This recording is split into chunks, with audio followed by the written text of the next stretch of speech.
and welcome back to the farm. You see, it's a little dark out here. It's 7:30 in the morning. This changing season thing is for the birds. Anyways, we got a big day ahead of us here. Just gonna pick some stuff up. I say big day, big weekend. Holy man! So we got to get the potatoes out of the garden. That's a must. We have to pick up our very first Loop load. So Loop is a program that helps you get surplus food from the grocery store that you can then feed to your animals because it's past its sell-by date. So as a farmer, we don't bust our nut every day, all night, just to have stuff thrown in the garbage. But I mean, the way the system currently works with grocery stores and the consumer chain is that a lot of stuff ends up in the garbage, which is super unfortunate. Goes to landfill, off gases, creates tons of methane, super bad for the environment, right? So about 7 years ago, I sat in the tractor and told the world exactly how I felt about that, and then applied to be a member of the Loop program. Like I said, 7 years ago. So, and it's not like it's a long waiting list or anything like that. It's just that grocery stores were slow to kind of get up on that whole program. Like, they're throwing it away. Most of them don't want to give it away, right? They'd rather throw it away than give it away.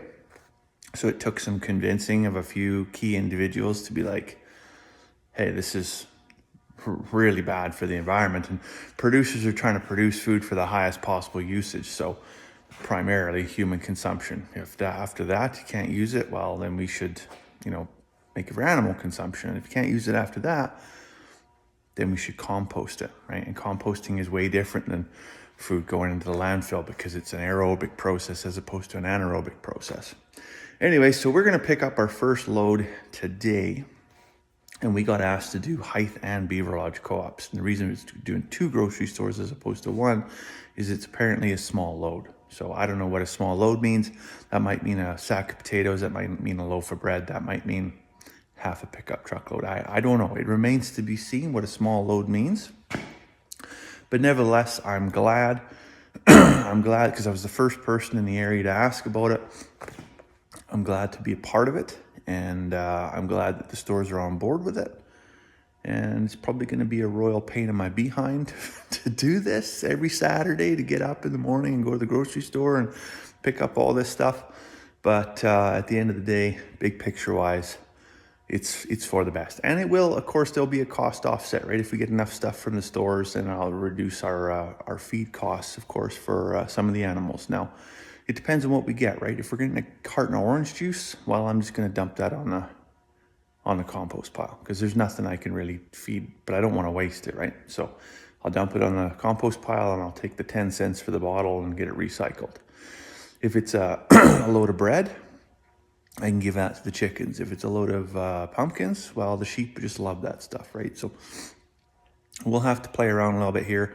Sandwiches are a little bit more complex because they might have bread, meat, and cheese. So I pretty much have to give those to the dogs and cats because it's got meat in it, right? So even though chickens are an omnivore, Canadian Food Inspection Agency regulations are pretty doggone, well, they're not pretty strict. They are very strict. And you can't have meat go into chickens. You can't have meat go into pigs. So those sandwiches will be for the cats and dogs. Anyways, where I'm going to head here now is I'm going to go down to the garden because, I got to get probably 6 or 7 rows more potatoes dug up. And I'm going to start in the dark, as smart as that is. But I figure by the time I get all my stuff together, the sun will be just starting to creep over the horizon. And this is like last chance Sunday. It's really not last chance Sunday. It's first chance Sunday. But what's going to happen on Sunday here is we're supposed to get like 5 centimeters of snow. Maybe it'll happen. Maybe it won't happen. I'm not going to complain about the moisture. It just means I got to get my butt into gear.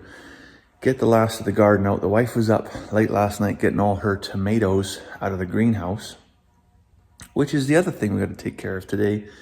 Is getting that greenhouse down and then that tarp folded and then put into the barn so that it's out of the elements for the winter. So no shortage of things to do today. All right, so we're in the big greenhouse here. We're on to taking it down. I got the one end off. Got that end. Well, I'm working on it. We're getting it there. But holy man, like just a million miles of rope to tie those ends on and tie the roof on. And I'm gonna have to come up with a better solution. The rope that comes with it is, I mean, it's whatever. It's made in China rope. Maybe it's all made in China rope. I'm not really sure where they make rope, but nevertheless, not the greatest rope. And it wasn't quite long enough, so supplemented with some additional nylon or whatever that yellow rope is. So when you get to tying on the ends, it's tied in a knot so it can't go nowhere. That gets a very, very distinct memory. So when you go to untie the knot, it's all curly whirly wrangled up. And as you're trying to pull it through, all the rivets on the end, all that curled up rope really hangs up there. I found in a few spots even where just as you're pulling it through, the rope would twist up and it would actually tie itself in a knot as you're pulling the rope. So huge pain in the butt. So when we go to put this together again next year, I'm going to have to find some probably different, more expensive, better rope that just doesn't have quite the same memory. That won't be such a pain in the butt.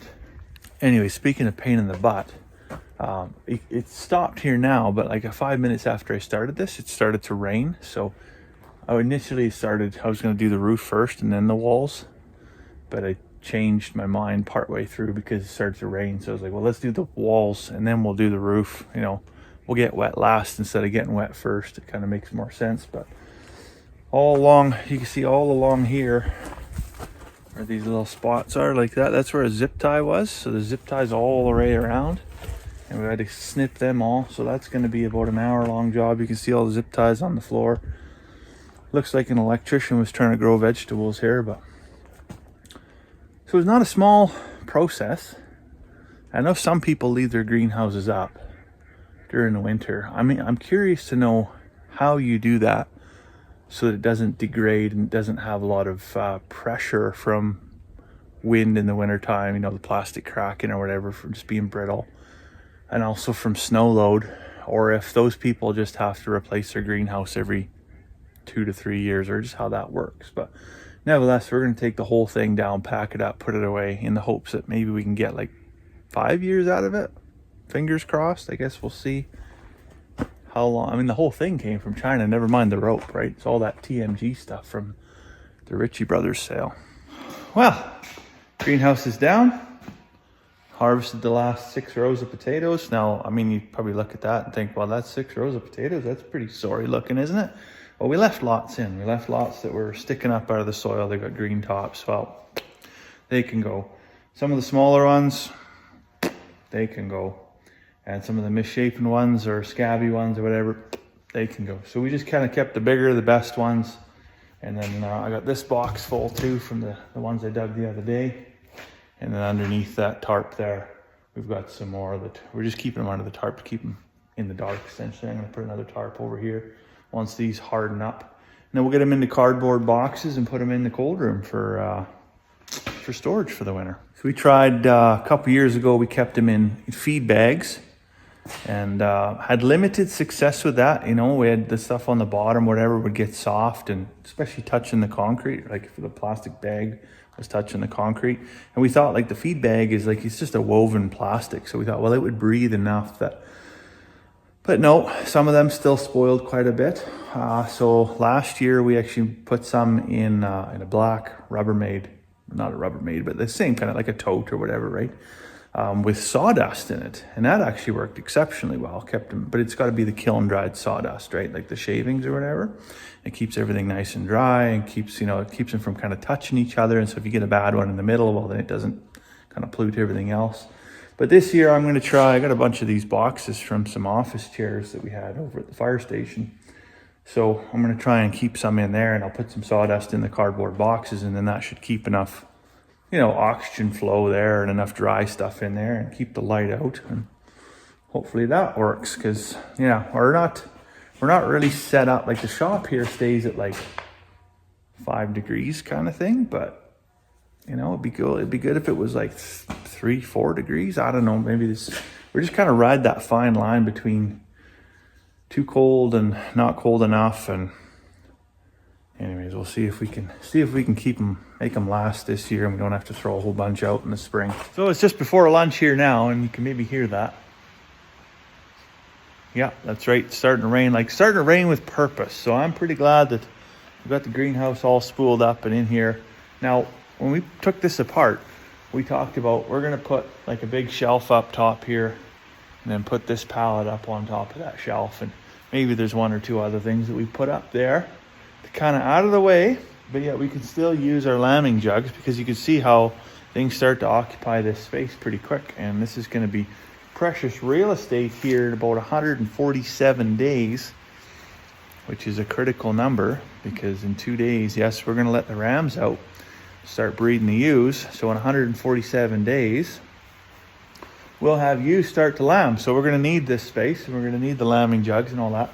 So we don't want this stuff all up on the ground. We want it out of the way. So tomorrow, when it's snowing, we'll come over here and we'll play carpenter for a little bit, and we'll build some above ground shelving units and get this stuff out of the way. Now, I was pretty impressed, actually. A 600 square foot greenhouse, that's 20 by 30 greenhouse, all packed up and on that pallet. I really wasn't sure, like, you know, when you buy a tent or whatever, you pull it out of the bag, and then, I mean, the bag's useless after that. You'll never get the thing back in, but it actually packed up pretty nice and neat, considering it came out of this big long box right here.